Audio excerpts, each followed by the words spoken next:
Inca Land. Explorations in the Highlands of Peru. By Hiram Bingham.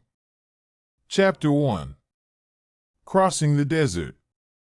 A kind friend in Bolivia once placed in my hands a copy of a most interesting book by the late E. George Squire, entitled Peru, Travel and Exploration in the Land of the Incas. In that volume is a marvelous picture of the Apurimac Valley. In the foreground is a delicate suspension bridge that commences at a tunnel in the face of a precipitous cliff and hangs in mid-air at a great height above the swirling waters of the Great Speaker. In the distance, towering above a mass of stupendous mountains, is a magnificent snow-capped peak. The desire to see the Apurimac and experience the thrill of crossing that bridge decided me in favor of an overland journey to Lima. As a result, I went to Cusco, the ancient capital of the mighty empire of the Incas, and was there urged by the Peruvian authorities to visit some newly rediscovered Inca ruins. As readers of Across South America will remember, these ruins were at Choqquequirao, an interesting place on top of a jungle-covered ridge several thousand feet above the roaring rapids of the Great Apurimac. There was some doubt as to who had originally lived here. The prefect insisted that the ruins represented the residence of the Inca Manco and his sons, who had sought refuge from Pizarro and the Spanish conquerors of Peru in the Andes between the Apurimac and Urubamba rivers. While Mr. Clarence L. Hay and I were on the slopes of Choqquequirao, the clouds would occasionally break away and give us tantalizing glimpses of snow-covered mountains. There seemed to be an unknown region behind the ranges, which might contain great possibilities. Our guides could tell us nothing about it. Little was to be found in books. Perhaps Manco's capital was hidden there. For months afterward, the fascination of the unknown drew my thoughts to Choqquequirao and beyond. In the words of Kipling's Explorer, a voice, as bad as conscience, rang interminable changes on one everlasting whisper day and night repeated, so, something hidden. Go and find it. Go and look behind the ranges, something lost behind the ranges. Lost and waiting for you. Go. To add to my unrest, during the following summer, I read Bandelier's Titicaca and Coati, which had just appeared. In one of the interesting footnotes was this startling remark: "It is much to be desired that the elevation of the most prominent peaks of the western or coast range of Peru be accurately determined. It is likely that Coropuna, in the Peruvian coast range of the department Arequipa, is the culminating point of the continent.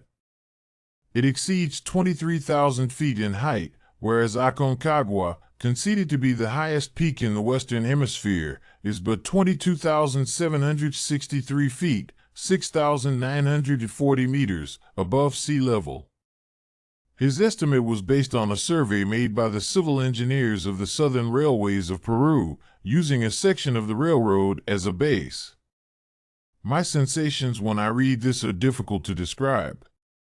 Although I had been studying South American history and geography for more than 10 years, I did not remember ever having heard of Coropuna. On most maps, it did not exist. Fortunately, on one of the sheets of Raimondi's large-scale map of Peru, I finally found Coropuna, 6,949 meters. 9 meters higher than Aconcagua, 100 miles northwest of Arequipa, near the 73° meridian west of Greenwich.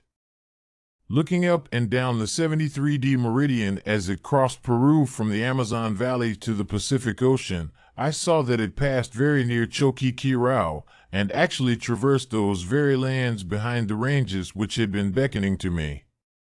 The coincidence was intriguing.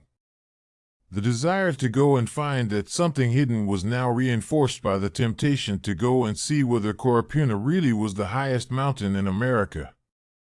There followed the organization of an expedition whose object was a geographical reconnaissance of Peru along the 73° meridian, from the head of canoe navigation on the Urubamba to tidewater on the Pacific. We achieved more than we expected. Our success was due in large part to our unit food boxes, a device containing a balanced ration that Professor Harry W. Foote had cooperated with me in assembling.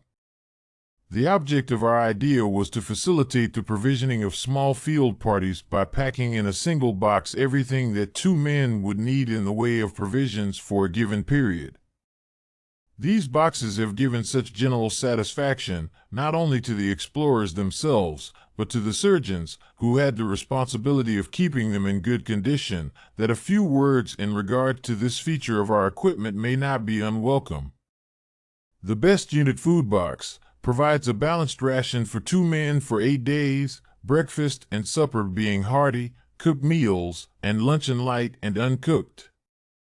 It was not intended that the men should depend entirely on the food boxes, but should vary their diet as much as possible with whatever the country afforded, which in southern Peru frequently means potatoes, corn, eggs, mutton, and bread.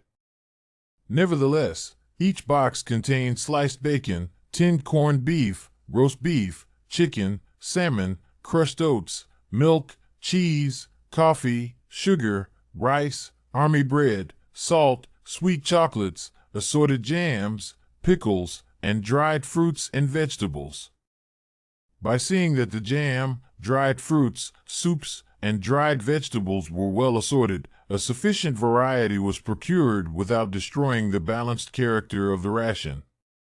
On account of the great difficulty of transportation in the southern Andes, we had to eliminate foods that contained a large amount of water, like French peas, baked beans, and canned fruits, however delicious and desirable they might be.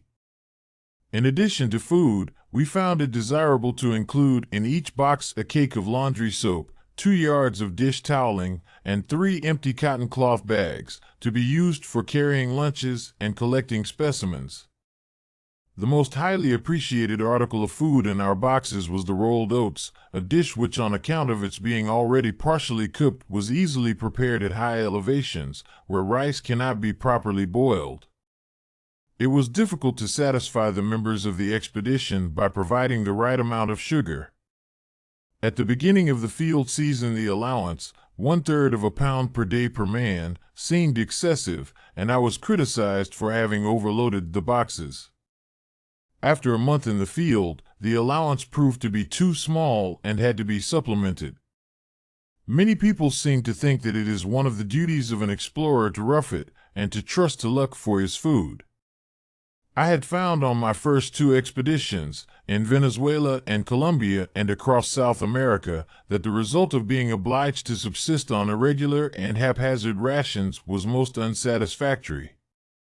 While roughing it is far more enticing to the inexperienced and indiscreet explorer, I learned in Peru that the humdrum expedient of carefully preparing, months in advance, a comprehensive bill of fare sufficiently varied, wholesome, and well-balanced, is the better part of valor. The truth is that providing an abundance of appetizing food adds very greatly to the effectiveness of a party. To be sure, it may mean trouble and expense for one's transportation department, and some of the younger men may feel that their reputations as explorers are likely to be damaged if it is known that strawberry jam, sweet chocolate, and pickles are frequently found on their menu. Nevertheless, experience has shown that the results of trusting to luck and living as the natives do means not only a loss of efficiency in the day's work, but also lessened powers of observation and diminished enthusiasm for the drudgery of scientific exploration. Exciting things are always easy to do, no matter how you are living, but frequently they produce less important results than tasks that depend upon daily drudgery, and daily drudgery depends upon a regular supply of wholesome food. We reached Arequipa, the proposed base for our campaign against Inti Corupuna, in June 1911. We learned that the Peruvian winter reaches its climax in July or August, and that it would be folly to try to climb Corupuna during the winter snowstorms. On the other hand, the summer months, beginning with November, are cloudy and likely to add fog and mist to the difficulties of climbing a new mountain.